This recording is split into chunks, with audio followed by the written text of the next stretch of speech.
The last clear thought you have before the pain begins is the realization that you will never be human again. Not truly. Not in any way that matters.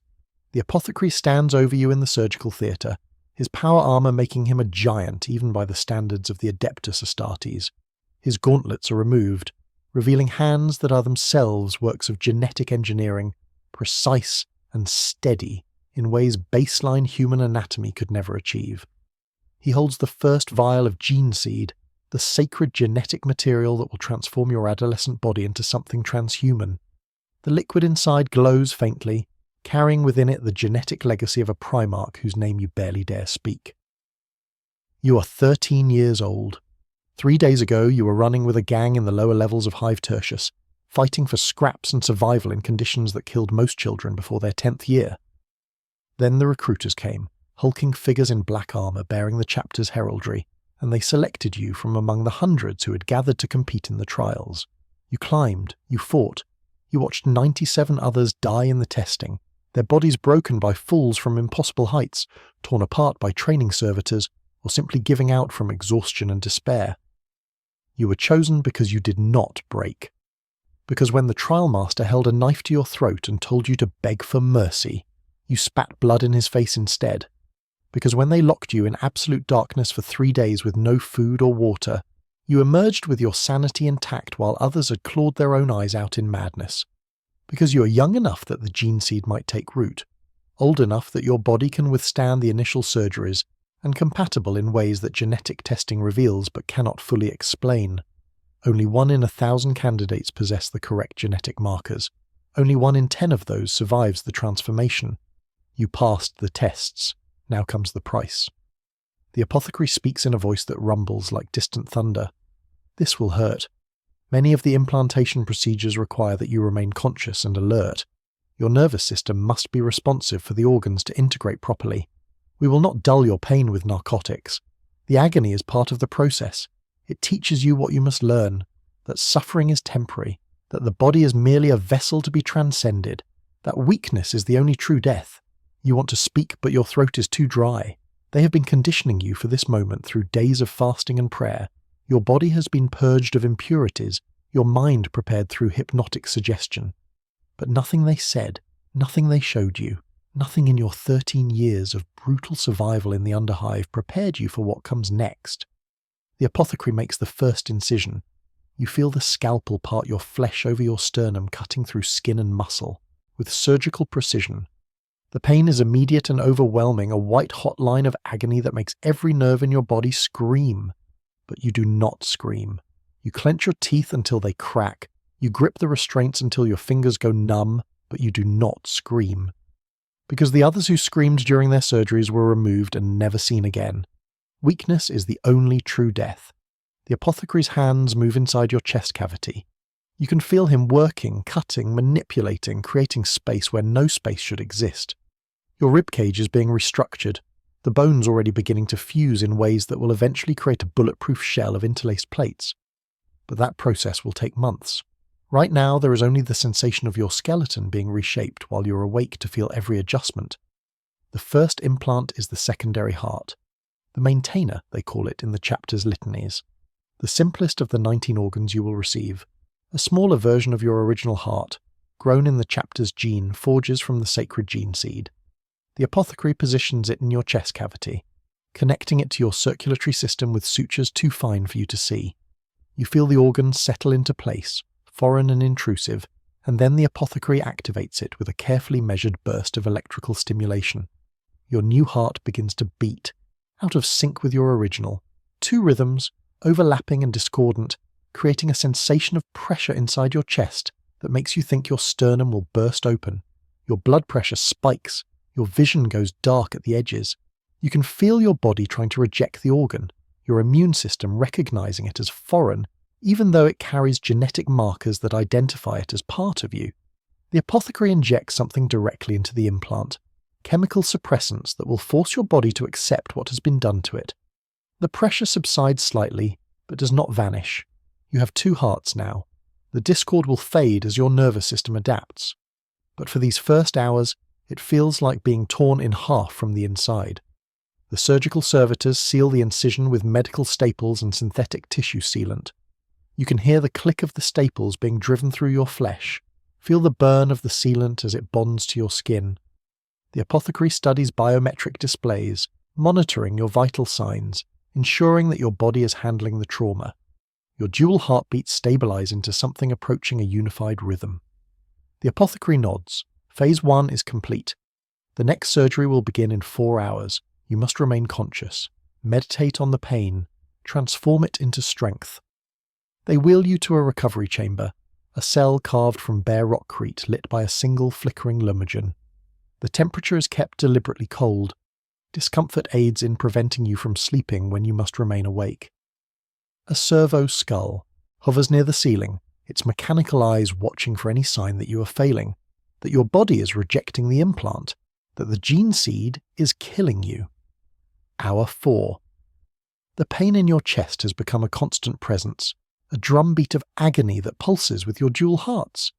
You focus on it as you were taught during the hypnotherapy sessions. Pain is information. Pain is your body communicating. Learn its language. Your chest feels tight, constricted, as if the rib cage is already beginning the fusion process. Every breath requires conscious effort. Your lungs are working harder to oxygenate blood for 2 hearts instead of 1. You're burning through energy at an accelerated rate. Your metabolism has not yet adapted to the increased demands. Fatigue gnaws at you, but you cannot sleep, cannot rest.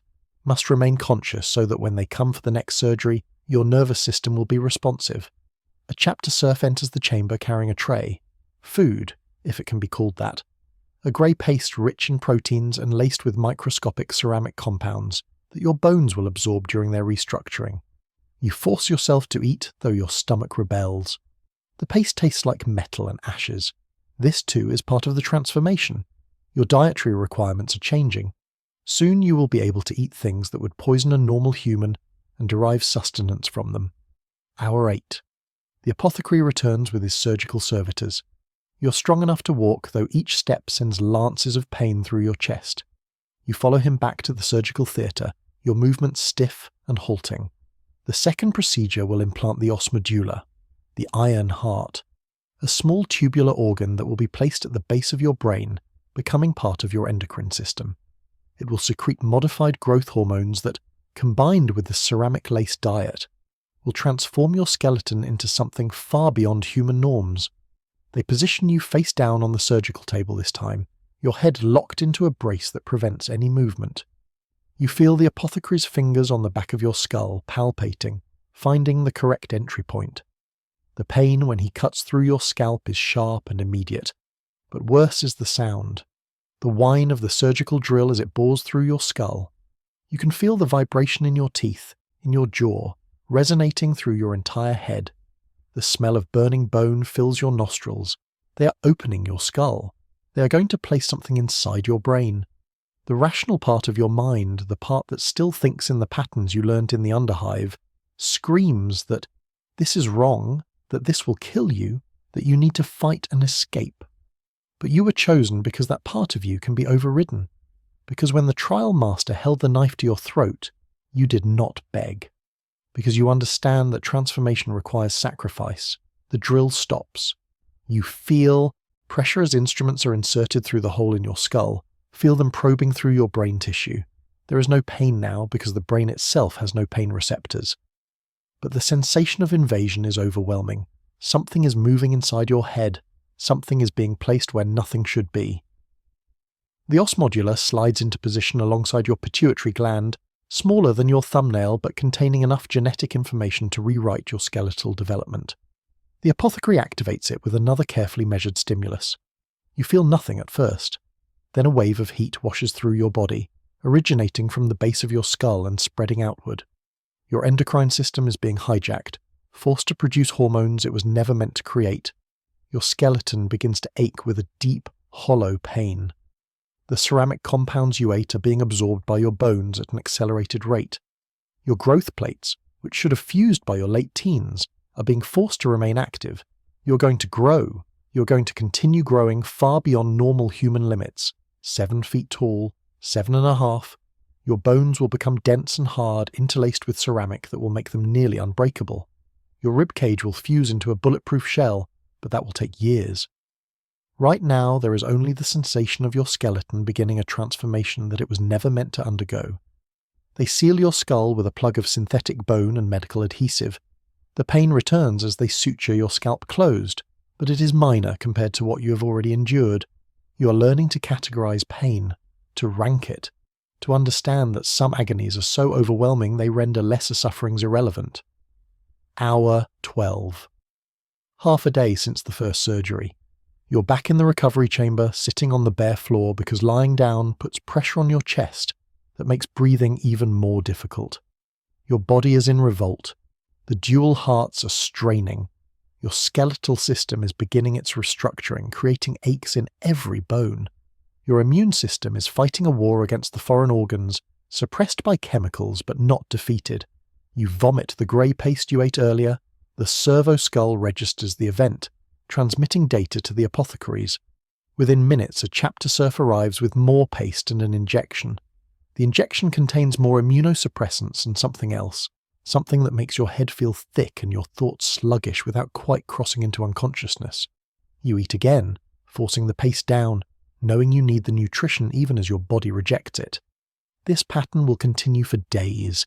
Eat, vomit, inject, repeat. Your digestive system must adapt to the new demands being placed on it. You think about the others, the 97 who died in the trials, the dozens who came before you and failed during the transformation, their bodies, rejecting the gene seed, dying in agony or madness. You wonder how many have made it this far only to fail in the next surgery. How many will survive to receive all 19 implants and emerge as full Astartes? The statistics are not comforting. Most chapters lose more than half their aspirants during the transformation process. Some lose far more. You have a better than even chance of dying in the next few days. Hour 16. The third surgery. The Biscopia. The Forge of Strength. This implant goes into your chest cavity like the secondary heart, but its function is purely hormonal. It will stimulate muscle growth throughout your body, increasing your strength to superhuman levels, if you survive. The apothecary opens your chest again, working around the secondary heart, creating space for the new organ.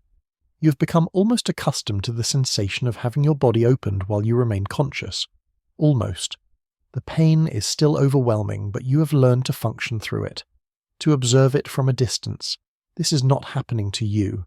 This is happening to meat that you happen to inhabit. The meat can suffer while your mind remains focused. The Biscopia is implanted and activated. The effect is more subtle than the previous organs. No immediate pain, just a sense of pressure building in your muscles. Your body temperature rises. You begin to sweat despite the cold of the recovery chamber. Your metabolism is accelerating, trying to keep pace with the hormonal demands. You will need more food, much more. Your caloric requirements are about to increase dramatically. Hour 20, they feed you again. The paste now supplemented with raw meat, protein-dense and barely cooked. Your enhanced metabolism is already at work, allowing you to digest things that would have made you sick before. You eat ravenously, your body recognizing the need for fuel even if your mind rebels at the taste and texture. The meat is from some beast you do not recognize. It might be synthetic. It might be from something far worse. You do not ask. Weakness is the only true death. Between surgeries, they subject you to hypnotherapy. Seated in a chair with neural inductors pressed against your temples, you are fed information directly into your cortex. Chapter history, combat doctrine, litanies of hate, the names and deeds of heroes, the face of your chapter's Primarch, repeated until you see it in your dreams. This is how they remake your mind while your body is being reconstructed. The baseline human you were is being overwritten, layer by layer, replaced by something that exists only to serve the chapter and the Emperor. You feel your thoughts changing. Concepts that seemed important 3 days ago, survival in the underhive, the gang you ran with, the family you left behind, all of it fading like dreams upon waking. What replaces it is harder, colder, more focused. You're being turned into a weapon, precision forged for a single purpose. You should resist. This, the part of you that still thinks in human patterns, recognizes what is being done.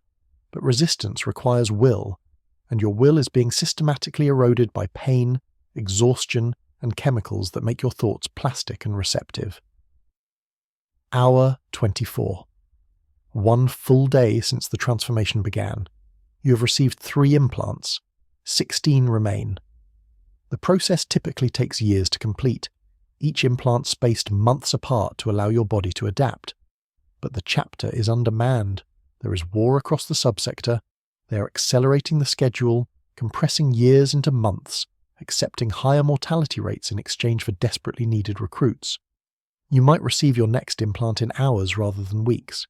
The apothecary examines you, running diagnostics with equipment that looks more like holy relics than medical devices. Your vitals are acceptable. Your body is handling the trauma better than most. You have a strong constitution, honed by survival in the underhive where weakness meant death. That same brutal environment that killed so many has prepared you for this in ways that recruits from softer worlds cannot match. He declares you ready for the next phase. You want to beg for rest, for time to recover. But you cannot show weakness, cannot fail. The others are watching, the chapter serfs and the servo skulls and the apothecaries. Any sign of failing will result in your termination.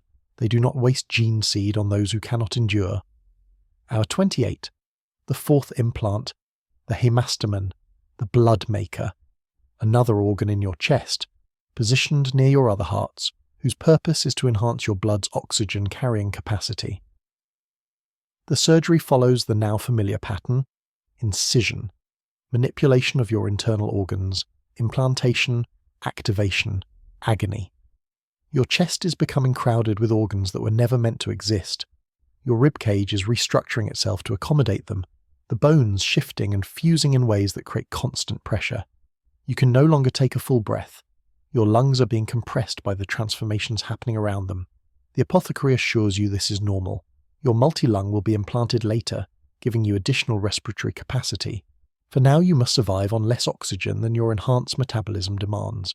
The hypoxia makes you dizzy, creates spots in your vision. But it is temporary. You will adapt. You must adapt. Hour 32. You vomit blood this time. Dark and clotted. Evidence that something internal is bleeding. The servo skull registers immediate distress. Chapter serfs rush into the chamber with medical equipment. The bleeding is coming from the hemastomen. The organ is not integrating properly, its connections to your circulatory system leaking. This is a critical failure. Most aspirants who experience this do not survive. The apothecary is summoned. He evaluates you with cold efficiency, calculating whether you are worth saving. The gene seed that has been implanted represents significant resource investment. But if your body is fundamentally rejecting the transformation, further investment is wasteful. He makes his decision. You will receive emergency intervention. They sedate you this time, a rare mercy, and you drift into unconsciousness while they open your chest for the 4th time in 2 days. When you wake, hours later, the bleeding has stopped. The connections have been reinforced, but you are weaker. You have lost blood, and while your enhanced metabolism can replace it, the process takes time. You spend the next hours in a state between consciousness and delirium, your body fighting to stabilize while the implants work to remake you. Hour 40. You're able to stand again, to walk on shaking legs, to eat the paste and meat that will fuel your transformation. The crisis has passed. You have survived what kills most. The apothecaries make note of this. You are proving resilient beyond expectations. You might survive the full transformation after all. The hypnotherapy continues, more intensive now. They are pushing information into your mind at an accelerated rate, taking advantage of your weakened state when your psychological defenses are low. You absorb it all: combat doctrine, weapon specifications, enemy types and their vulnerabilities, the names of heroes and the manner of their deaths. Your identity is being overwritten. The gang runner from the underhive is being erased, replaced by something that exists only in service to the chapter. You should mourn this loss, should fight to retain something of who you were, but you're too tired, too damaged, too fundamentally broken to resist. And part of you, the part that survived in the underhive when so many others died, recognizes that this is just another form of adaptation. You survived in the depths by becoming what the depths required. Now you will survive the transformation by becoming what the transformation requires. Hour 48. 2 days since the first surgery, the 5th implant, the Larraman's organ. This one goes deeper in your chest cavity, connected to your circulatory system. and its function is to generate special cells that create instant clotting when you are wounded. The surgery is routine by now, if surgery while conscious can ever be routine. You have learned to dissociate from the pain, to retreat into the mental exercises they taught you during hypnotherapy. The meat suffers, the weapon endures.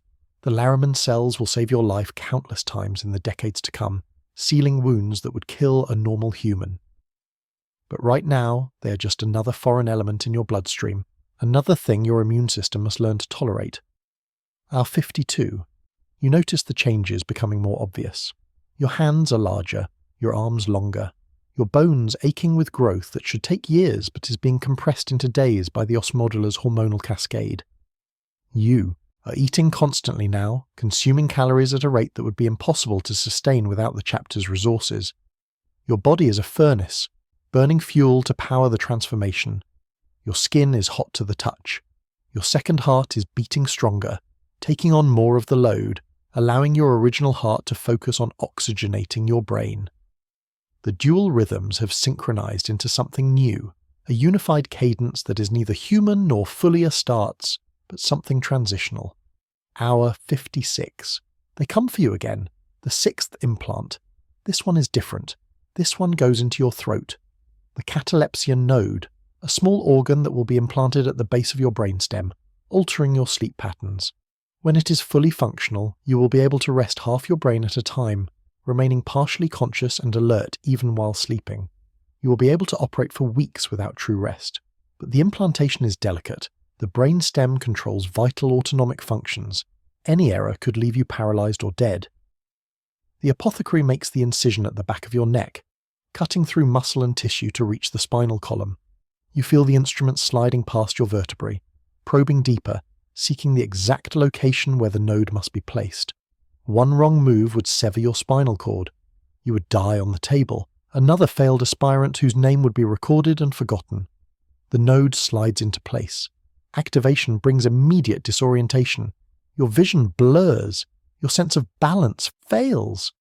You can feel your consciousness fragmenting, different parts of your brain trying to operate independently. The sensation is nauseating, terrifying, a loss of cognitive unity that makes you fear you're going mad. The apothecary's voice cuts through the confusion. This is normal. Your brain is adapting to the node's influence. The disorientation will fade as your neural pathways reorganize. Maintain focus. Do not allow panic. You cling to his words, using them as an anchor while your mind threatens to fly apart. Slowly, agonizingly, the fragments coalesce. Your vision clears, your balance returns. But something fundamental has changed. You can feel parts of your brain operating independently now, processing information in parallel rather than sequence. Your thoughts are faster, sharper, able to track multiple threads simultaneously. This is what transhuman cognition feels like. This is what it means to transcend baseline human limitations. Hour 60. The disorientation from the catalepsian node is fading but not gone. You find yourself slipping into strange states between waking and sleeping, your consciousness fractured across different modes of awareness. This is the node learning to function, your brain teaching itself how to use this new capability. In time you will master it. For now it is simply one more source of discomfort in a body that has become nothing but discomfort. Hour 64. The seventh implant. The preomnor. This organ will be placed at the entrance to your stomach, functioning as a pre-digestive chamber that neutralizes poisons and allows you to consume virtually anything organic and derive sustenance from it. The surgery is abdominal this time. They open your torso below your ribcage, working around your intestines, creating space for the new organ. The pain is different here, deeper, more visceral. You can feel them manipulating your digestive tract, rearranging organs that have been in the same position since your birth. The preomnor slides into place, a fleshy sac that will filter everything you eat before it reaches your stomach. Activation brings immediate nausea. Your digestive system rebels against the intrusion. You vomit repeatedly, even though there is nothing left in your stomach to expel. Your body tries to reject the organ through sheer force of peristaltic contractions. The chapter serves hold you down while the apothecary injects more immunosuppressants directly into the organ itself. Gradually, reluctantly, your body accepts what has been done. The nausea subsides to a manageable level. You will never digest food the same way again. Everything you eat will be filtered through the preomnor first, cleansed of toxins, broken down into base nutrients. You could eat poison and survive. You could consume flesh that has been dead for weeks and derive sustenance. You're becoming something that can survive in any environment, under any conditions. Our 68. The changes are undeniable now. You are visibly larger than you were 3 days ago. Your bones have grown. Your muscles have swelled with the Biscopia's influence. Your chest is broader.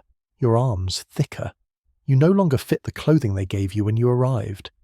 They provide new garments, still simple, but sized for someone approaching adult proportions despite your 13 years. You look at your reflection in the polished surface of a surgical tool and barely recognize yourself.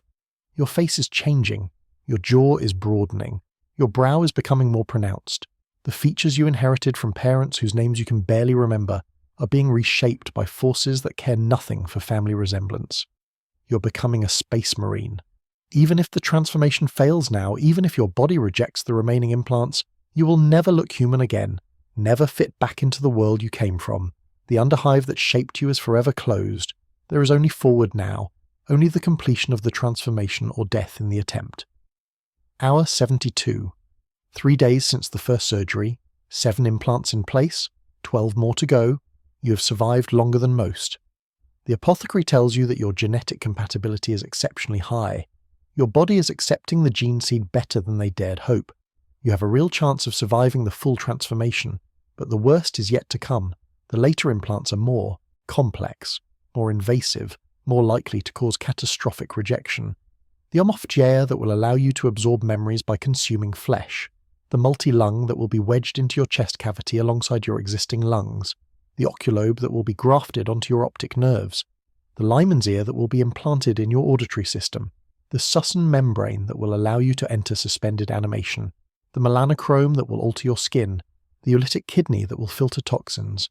The neuroglottis that will allow you to taste chemical signatures, the mucranoid that will seal your skin against vacuum, the Becher's gland that will produce acid, the progenoid glands that will grow new gene seed from your body. And finally, after years of transformation, the black carapace that will allow you to interface with power armor and mark you as a true space marine. You have survived the first 72 hours. The foundation has been laid. Your body is beginning its transformation from human to transhuman, from mortal to Astartes. But you are still fragile, still vulnerable, still far more likely to die than to complete the process. The gene seed works within you, rewriting your genetic code at the cellular level. Your dual hearts beat in synchrony, pumping enhanced blood through vessels that are being reinforced. Your bones ache with growth that defies natural law. Your mind fractures and reforms under the influence of the catalepsia node and endless hypnotherapy. You are being unmade and remade simultaneously, destroyed and created. The person you were is dying. The weapon you will become is being forged, and the pain, the constant overwhelming agony that has defined these 3 days, is just the beginning. This is what it means to become a space marine. This is the price of transcendence. You pay it in agony, in the death of your former self, in the acceptance that you will never again be fully human. But in exchange, you will become something greater, something capable of facing the horrors of the galaxy and not breaking, something that can stand between humanity and the darkness that seeks to devour it, if you survive. The servo skull watches, the apothecaries monitor, the chapter waits to see if you will be one of the few who endures, one of the chosen who emerges from the other side of transformation as a weapon in the Emperor's hand. You have 72 hours down, years yet to go. But you are still breathing, still fighting, still refusing to break. That has to count for something. The remaining implants come over the following months in a blur of surgery, pain, and transformation. The omophagia that allows you to absorb memories through consuming flesh. The multi-lung wedged into your chest cavity, giving you a third lung that can filter toxins. The oculobe grafted to your optic nerves, enhancing your vision beyond human capability. The Lyman's ear that grants you enhanced hearing and immunity to disorientation. The Sussen membrane that allows suspended animation. The melanochrome that alters your skin pigmentation. The oolitic kidney that filters your blood with impossible efficiency. The neuroglottis that allows you to taste chemical signatures. The mucranoid that can seal your skin against vacuum. The Betcher's gland that produces corrosive acid you can spit. The progenoid glands, 2 of them, that will grow new gene seed from your transformed body. Each surgery is agony. Each recovery brings you closer to something that can no longer be called human. You grow. Your bones thicken and fuse. Your muscles swell beyond natural proportion. Your face restructures itself into something broader, harder, more predatory. By the time the 18th implant is in place, you stand over 7 feet tall and weigh more than 3 normal men. You're 15 years old, and you will never stop growing until your enhanced biology reaches its full potential. The final implant comes 2 years after the first, the black carapace. Sheets of black synthetic material implanted directly beneath the skin of your torso, hardening and sending neural bundles throughout your body. This is what allows you to interface with power armor. This is what marks you as a true space marine rather than a failed aspirant or augmented human. The surgery takes 8 hours. When you wake, your entire torso is covered with the carapace's neural interface points, ports where your armor will connect directly to your nervous system. You can feel the foreign material beneath your skin, invasive but functional, turning you into something designed to be encased in ceramite and plasteel. You are no longer a neophyte undergoing transformation. You are a scout, the lowest rank of the chapter, but a space marine nonetheless. You have survived what killed 90% of those who began the trials with you. You are 17 years old. You will serve for centuries if you do not fall in battle, and battle is all that awaits you now. The training is relentless. Every day begins before dawn with physical conditioning that would cripple normal humans. You run for hours in full combat gear across terrain designed to break you. You fight in live fire exercises, where training servitors hunt you with lethal intent. You learn to operate every weapon in the chapter's arsenal, from the simple combat knife to the sophisticated plasma weaponry that can melt through armor with a single shot. You learn tactics, strategy, the organization of Imperial forces and the weaknesses of the galaxy's countless enemies. You learn the chapter's history, its heroes, its shame, its debts of honor. You learn to hate with a purity that transcends personal emotion. Your hatred is not rage or anger, it is cold calculation. The enemies of mankind must be destroyed not because they offend you, but because they threaten humanity's existence. Your feelings are irrelevant. Only the mission matters. The hypnotherapy continues even after the surgeries are complete. Hours each day in the hypnomat, neural inductors feeding information directly into your brain while you sit paralyzed and receptive. Combat patterns, enemy weaknesses, imperial doctrine, chapter traditions, the face of your Primarch, the glory of the Emperor, over and over until these things are more real to you than the fading memories of your childhood in the Underhive. You can barely remember your life before the chapter. The names of your family are gone. The faces of the gang you ran with have blurred into indistinct shadows. The person you were at 13 seems like someone else entirely, someone weak and ignorant and utterly insignificant. You do not mourn this loss. The chapter teaches you that your old life was meaningless. You were nothing. Now you are something. A weapon in the Emperor's hand. That is all the identity you need. Your first deployment comes 6 months after receiving the Black Carapace, an orc incursion on an agri-world in the subsector. Nothing major. A few thousand greenskins raiding food production facilities. The planetary defense forces are holding but requesting assistance. Your chapter deploys a single tactical squad to eliminate the threat, and 3 scout squads for combat evaluation. You are among them. The drop pod insertion is violent beyond anything the simulations prepared you for. Atmospheric entry at terminal velocity, the pod's hull glowing red with friction heat, the whole craft shaking so hard your teeth crack against each other despite the restraints. Then the retro thrusters fire and you decelerate from orbital velocity to ground impact in seconds. The G-forces would liquefy a normal human. Your enhanced physiology handles it barely. The pod's hatches blow open and you emerge into a war zone. The agri-world surface is burning. Orc crude weapons have set the Prometheum refineries ablaze, sending pillars of black smoke into the sky. The smell hits you immediately, and your neuroglottis analyzes it automatically, cataloguing the chemical signatures. Burning promethium, cooked flesh. Orc pheromones indicating high aggression and excitement. Weapon propellant. Blood. Fear, sweat from human defenders. Your enhanced senses provide more information than you can consciously process. Your training takes over, filtering the important signals from the noise. Your scout sergeant's voice crackles over the Vox. 500 meters northeast. Large concentration of greenskin forces besieging a defensive position. We advance and engage. Eliminate all Xenos. The Emperor protects. You move through the burning landscape with your squad, 4 other scouts and the sergeant. Your carapace armor is lighter than the power armor the full Battle Brothers wear, offering less protection but greater mobility. You carry a bolter, the signature weapon of the Adeptus Astartes, a fully automatic rocket-propelled grenade launcher that fires mass-reactive explosive rounds. Each shell is larger than your thumb, was before the transformation. Each one can blow a human-sized target in half. The orcs appear through the smoke.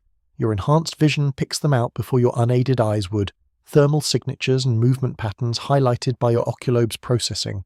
They are massive, larger than you expected despite the briefings, green-skinned and brutally muscled, wearing scrap metal armor and wielding weapons that look like they were assembled from industrial waste and scavenged Imperial equipment. They have not seen you yet. The sergeant's hand signals indicate flanking positions. You move into place with your squad, using the burning wreckage as cover. Your hearts beat in perfect synchrony, pumping enhanced blood through your system, preparing your body for combat. Your Biscopea floods your muscles with strength-enhancing compounds. Your Laraman cells stand ready to seal any wounds.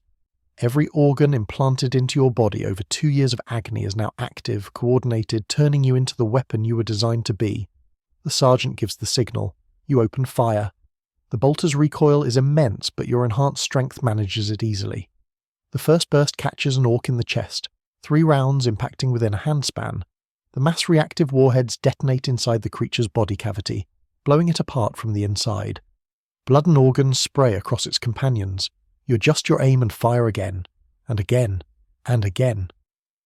The other scouts are firing too, a coordinated barrage that tears through the orc mob with devastating efficiency.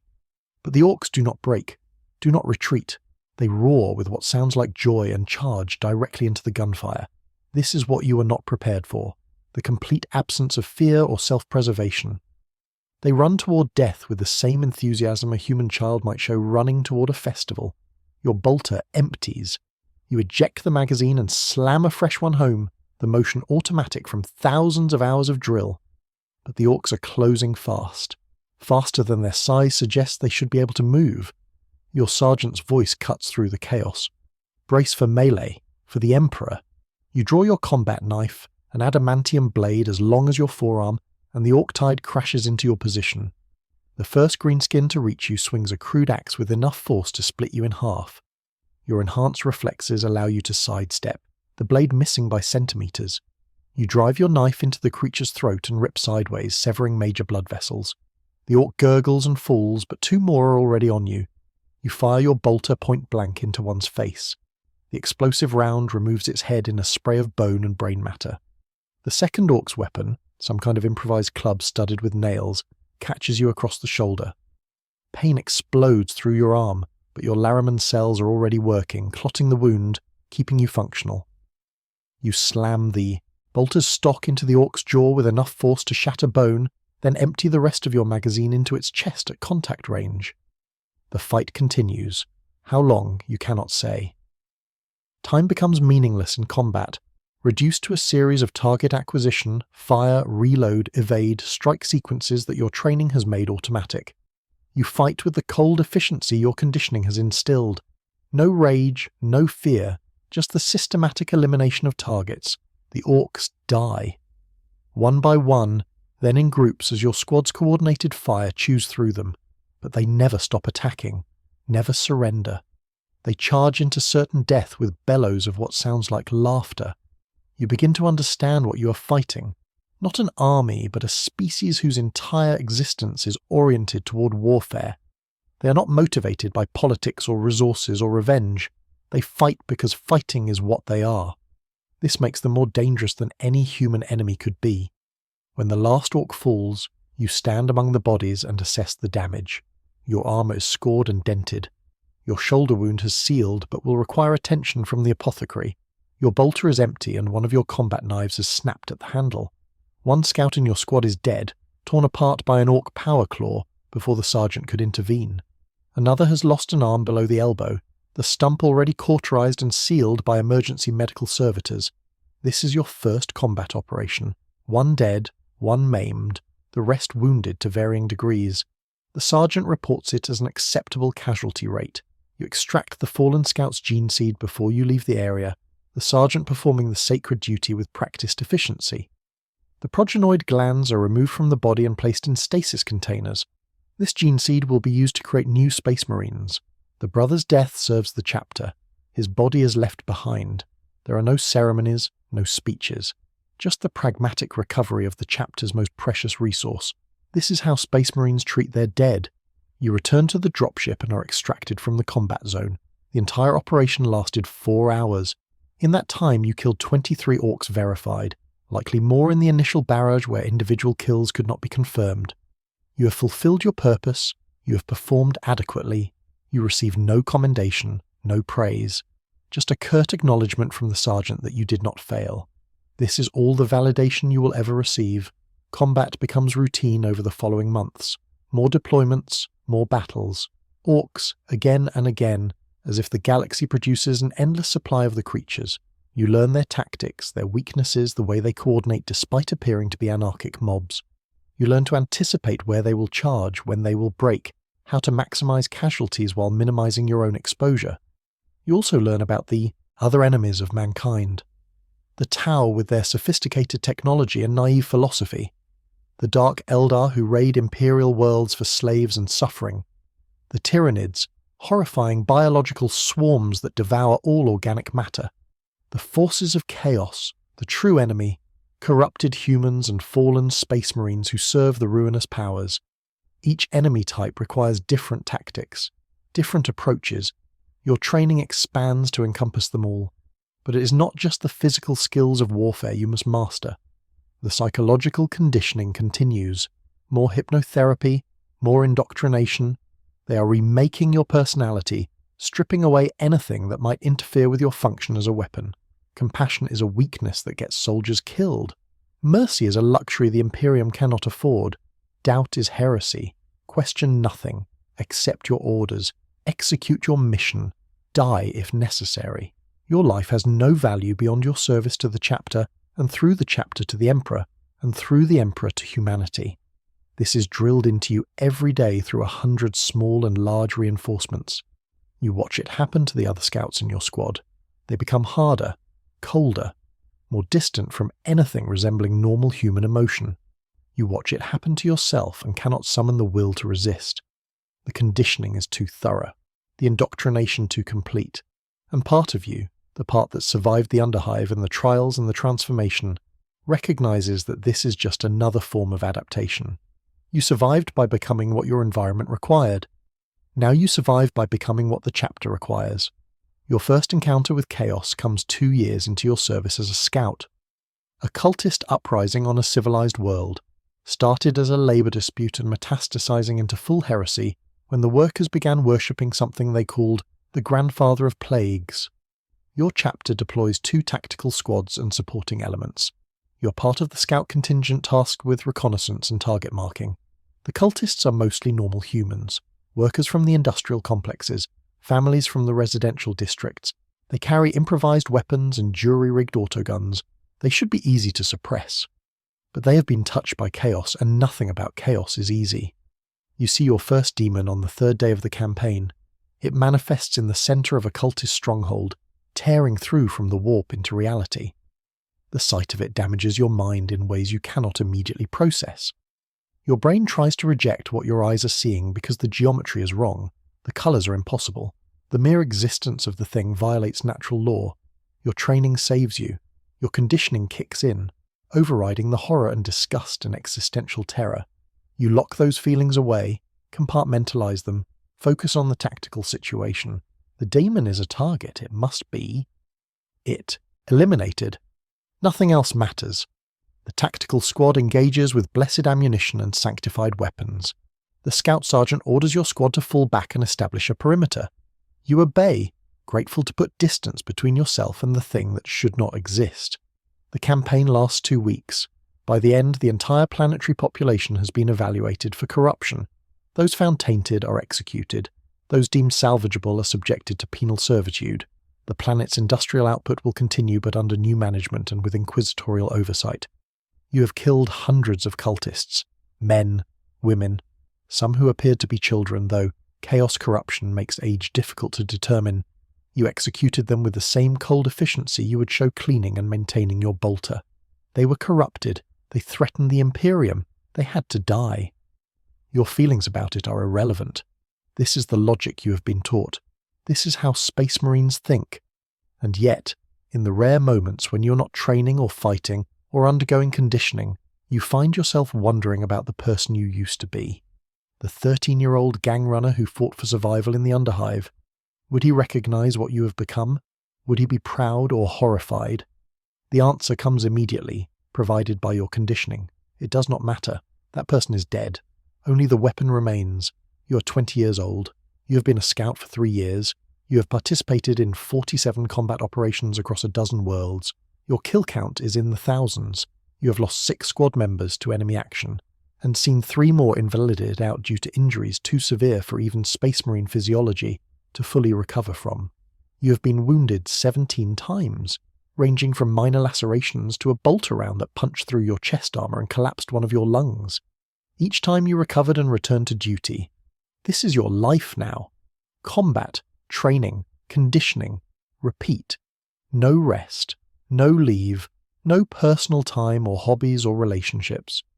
You exist in the Chapter Fortress Monastery between deployments, spending your hours in weapons drill, tactical study, physical conditioning, and hypnotherapy. You eat ration paste engineered for your enhanced metabolism.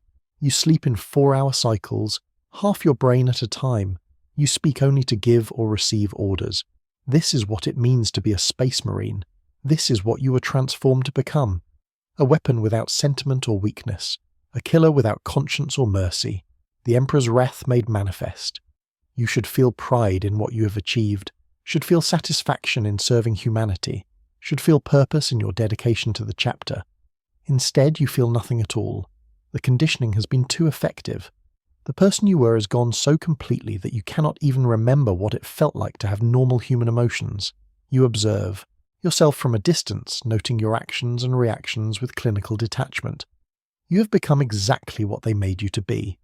The question is whether anything of the original remains, or if the transformation was so complete that you are essentially a new entity wearing the recycled biological material of a dead hive ganger.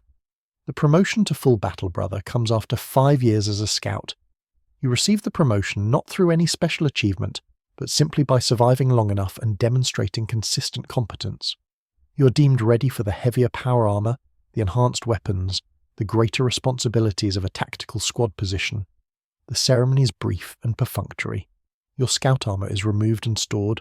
You're fitted with Mark 7 power armor, the suit's machine spirit awakening as it bonds with your black carapace neural interface. The sensation is overwhelming. You can feel the armor as if it were your own skin. Every servo, every joint, every system is directly connected to your nervous system. You think about moving and the armor responds, amplifying your already superhuman strength through even greater levels. This is what you were made for. This interface is why the black carapace was the final implant. You are no longer a human wearing armor. You are a fusion of flesh and machine, impossible to separate, designed for a single purpose. War. You are deployed the next day. No time to adjust to your new equipment. No period of familiarization. Just immediate insertion into a combat zone. A chaos incursion on a shrine world. Fallen Space Marines bearing the colors of a traitor legion. This will be your first time fighting enemy astartes. The tactical briefing is grim. The enemy has fortified positions and numerical superiority. Casualties are expected to be high. Your squad's mission is to breach the outer defenses and hold position while heavier elements advance. It is a suicide mission dressed up in tactical language. You load into the drop pod with your squad. 10 Space Marines in power armor, weapons blessed by the chaplain, bolters loaded with Kraken penetrator rounds designed to pierce enemy ceramite. The pod launches and you experience the familiar violence of orbital insertion, but this time is different. This time you are encased in power armor that weighs half a ton and amplifies every impact. This time the stakes are higher because you are facing enemies who are equal to you in strength, speed, and training, but twisted by chaos into something worse. The pod impacts, the hatches blow, You emerge into hell. The shrine world's surface has been transformed by chaos. The architecture has mutated, stone flowing like wax, angles that hurt to look at, colours that should not exist. The air tastes of corruption even through your helmet's filters, and everywhere, the enemy. Chaos Space Marines in armour that was once identical to yours but is now corrupted, adorned with blasphemous symbols and trophies taken from their victims. They open fire immediately. Bolter rounds designed to kill Space Marines impact your armour with devastating force. Your protection holds, but the kinetic energy transfers through, rattling your bones despite your enhanced durability. You return fire, your targeting systems identifying priority threats, your weapons discipline perfect. But these enemies do not die easily. They are Astartes, transformed and corrupted but still possessing all the enhancements you have. It takes multiple headshots to guarantee a kill, concentrated fire to bring them down. The battle devolves into brutal close combat. Your chainsword screams as it bites into enemy armour, the diamond-tipped teeth grinding through ceramite and the corrupted flesh beneath. An enemy champion, his armour adorned with skulls and dripping with blood that appears to be fresh despite the vacuum of space, swings a power axe at your head. You block with your bolter, the weapon's reinforced housing catching the blow. The axe's power field cuts halfway through before you twist and fire, point blank into the champion's abdomen. The explosive rounds detonate inside his armour, catastrophic damage that would kill anything less than a Space Marine instantly. The champion staggers but does not fall. His laughter echoes through your vox as he swings again. This is what chaos does. It sustains beyond reason. It denies natural law. You fight for what feels like hours but is probably minutes. Your squad is dying around you. Tactical markers on your helmet display wink out one by one as brothers fall to overwhelming firepower or are torn apart in melee combat. You feel nothing. The conditioning will not allow grief or fear or anything that might interfere with your combat effectiveness. You just keep fighting, keep killing, keep executing your mission. When reinforcements arrive, only 3 of your squad remain functional. 7 dead, their gene seed unrecoverable in the chaos of the battlefield. The mission parameters are met. The breach was achieved. The enemy position was held long enough for the advance. Acceptable losses, the tactical command declares. You stand among the bodies of your brothers and feel nothing at all. This is your existence now. Years blur together, defined only by the battles you fight and survive. You rise through the chapter's ranks not through ambition but through simple attrition. Those above you die, and you take their positions. Sergeant, veteran sergeant. Eventually perhaps more if you live long enough, but rank means little. You're still just a weapon, more experienced, more skilled, but fundamentally unchanged from what you were as a scout. You lead younger battle brothers into combat, teaching them what you have learned, watching many of them die, learning lessons that cannot be taught any other way. You fight on 100 worlds against 1,000 enemies. You kill until killing becomes as automatic as breathing. You serve for decades. Your transhuman physiology keeping you alive and functional long after any normal human would have died of age. You watch baseline humans grow old and die while you remain unchanged. A weapon forged in the Emperor's name, purpose-built and eternally deployed. Sometimes, in the brief moments between battles when you're not training or conditioning or preparing for the next deployment, you wonder if the 13-year-old boy who was selected from the trials would recognize what he's become.